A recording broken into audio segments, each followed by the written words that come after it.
thanks for tuning in. I'm the Skeptic Snowflake, the liberal cuck who questions everything. And today we're talking about how confirmation bias, it's not a thing, okay? You cannot convince me otherwise. I read several articles about this, and they all say it's not a thing. So, let's get into it. I'm King Flippy Nips, ruler of Pluto. We discovered you quite by accident during routine surveillance of your world. You really gave it to those guys at NASA. Sometimes science is about conviction. I'd like to introduce you to a few people that very much agree with you. Oh. So first of all, welcome to the channel. Hopefully give this video a like, give me a subscribe, maybe hit that little bell if I'm lucky, who knows. Hopefully this is the start of something really cool. I just became an atheist like 2 or 3 weeks ago, and I just want to document some of my thoughts as I'm going along this journey of not believing in God anymore, and looking into humanism and reading Dawkins, Hitchens, Sam Harris, and all these great people, and also revisiting some old people that I used to like in a different lens. One of these folks is Dr. William Lane Craig. You probably know him best for bringing that Callum cosmological argument back into the forefront of Christian apologetics. And let me tell you, I think this guy is just he's a jolly good fella, okay? He's a jolly good fella, which most people, I would say, wouldn't deny. But when it comes to reason, I think I have seen a video that really made me lose a little bit of respect for this man. And we're going to watch that today, and we're going to react to it. And I'm really interested to see what you guys have to say, too, because this is part of this channel is looking at the comment section and seeing what you guys' thoughts are, because honestly, I'm not an expert. I am not. I'm a skeptic. I'm asking questions, and I'm also a snowflake. Okay, the snowflake stuff is done in jest. It's taking labels people have thrust upon me and just kind of owning them. But anyway, without further ado, let's take a look at the video where Dr. William Lane Craig talks about how even if he was proven wrong, even if Christianity was proven wrong, it would not matter to him, and he would still hold his faith, and why he thinks that's reasonable in the thought process that led him to this conclusion. And it's a great way to talk about confirmation bias. So here you go. Let it play. Dr. Craig, could you please introduce yourself? Yes, I'm William Lane Craig. I'm a research professor at Talbot School of Theology, and I'm a Christian philosopher and theologian. It's the experience of many Christian students who attend university that they find their faith troubled and they begin to have doubts. Sure. What advice would you give to someone who is experiencing serious doubts? Well, there's a number of things I think that I would say about that. First of all, I think that I would tell them that they need to understand the proper relationship between faith and reason. And my view here is that the way in which I know Christianity is true is first and foremost on the basis of the witness of the Holy Spirit in my heart. And that this gives me a self-authenticating means of knowing that Christianity is true wholly apart from the evidence. And therefore, if in some historically contingent circumstances the evidence that I have available to me should turn against Christianity, I don't think that that controverts the witness of the Holy Spirit. In such a situation, I should regard that as simply a result of the contingent circumstances that I'm in, and that if I were to pursue this with due diligence and with time, I would discover that in fact the evidence, if I could get the correct picture, would support exactly what the witness of the Holy Spirit tells me. Okay, so did you catch that? It's kind of subtle if you don't know what you're looking for, and I certainly wouldn't have known what I was looking for when I watched it as a Christian, but now that I'm watching this as an atheist, it's like, oh, that's not how science and reason works, Dr. Craig. He said that if Christianity was proven wrong, he would know that it was true because of the witness of the Holy Spirit, which we'll get into in a second, and he would basically just look for evidence to prove his conclusion again. And he, because he knows that Christianity is true.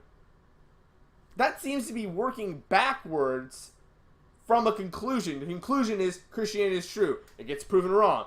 Looking for evidence to prove that conclusion true. That's not how this reason stuff works. I mean, a long time ago, people thought that, hey, the only prevailing theory was that God created God or gods or, created life on Earth.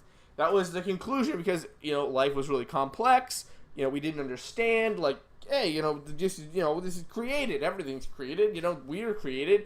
And then, a lot of people came along, including the late, great Charles Darwin, and said, hey, this isn't necessarily true. Let's take a look at these, transitionary fossils, the finches and all that stuff. Oh, hey, new conclusion, evolution by natural selection. That's how science works. You don't ever say, this is the way it is, and if I'm ever proven wrong, well, I'll just go and seek stuff out to prove my conclusion right again. That's not science. It's like if someone said, Pluto is a planet. Pluto is a planet, it's a planet, and someone's like, well, actually, we've kind of got some new evidence that says that it's actually a celestial body. It's kind of too small to be a planet. And you're like, no, Pluto is a planet. Plutonians! Jerry Smith is a scientist from Earth where he's creating a model of our solar system. Jerry, tell Pluto about your decision. Pluto's a planet. Pluto's a planet, bitch! Oh, yes, Pluto is a planet. Look at this guy. Yeah. That's confirmation bias in a nutshell. It's why people think the Earth is flat. It's why people think vaccines cause autism. It's why people think that freaking 9/11 was an inside job, even though all these things have been multiple times proven to be false. And I used to feel this way about Christianity. And this witness to the Holy Spirit thing is their cop-out. I know from my personal experience, going to a missionary college, growing up in the South and evangelical churches, even going to more Pentecostal-like churches, churches that borderline on Pentecostalism, I know for me, the Holy Spirit was this feeling of God's presence, this euphoric feeling. And I know a lot of people said, you felt that, which means you've had a personal relationship with God, so no matter what happens, you know that God exists. And so none of this stuff can prove you wrong. And I have a couple problems with that. One, just because you have an encounter with God, let's just presuppose for a second that this feeling was an encounter with God. Well, what God? Why does it have to be the Christian God? It just could be a God. Now you can say, oh, well, because of historical evidence that we have about Christianity, we know Christianity is true, toppled with the fact that I have this feeling, I know it's a Christian God, Christian God is right. But then, again, if, like Dr. Craig said, if somebody proved him wrong, he would say, well, no, I still get this feeling inside me, so I'm just going to look for new evidence to prove my previous conclusion. See what I'm saying here? Confirmation bias. And it's dangerous because whenever you stop asking questions, you stop learning. And two, this euphoric feeling can be explained very easily by science. I mean, pretty much every religion has this. I mean, people who are, Buddhists or, Islam, every religion, you can get this feeling. You get this feeling from a lot of things, from drugs, from maybe if you just got some meditation going on. There's multiple ways to get this feeling. Almost anything can give you this feeling. You ever play Flappy Bird? Remember that? Remember that when you got past like 5 pipes? Oh God, he's real. My point being is, if you took one thing away from this, if you stop asking questions, you stop learning. A lot of people say you're an atheist now, and nothing can prove you otherwise. You're a stubborn atheist, and I can't believe you hate God like that. I can't believe you hate God. One, I don't hate God because I no longer think he exists. And two, if someone gave me solid evidence for God, for a creator, of course I would believe in him because he exists. I'm going where the evidence leads me. And I hope that's what you would do as well. I applaud you if you're a Christian and you think that you have a solid basis for your belief. that's awesome. I have much more respect for you than I do someone like Ken Ham, who made the Ark Encounter and the Creationist Museum.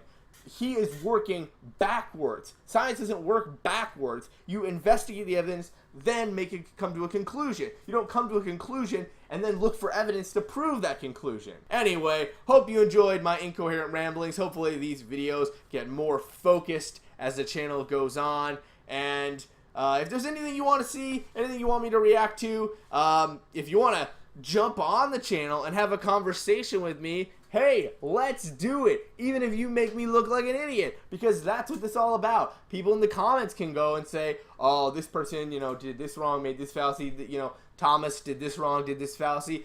I just want this to be a journey for me, a journey of skepticism, of asking questions. I want you guys to be a big part of it.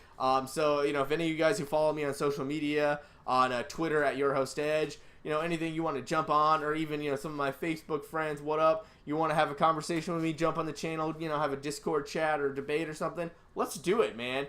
Like I said, I want this to be fun, all right? Till next time, I'm the Skeptic Snowflake. Thanks for tuning in or something. I don't know. We'll figure it out.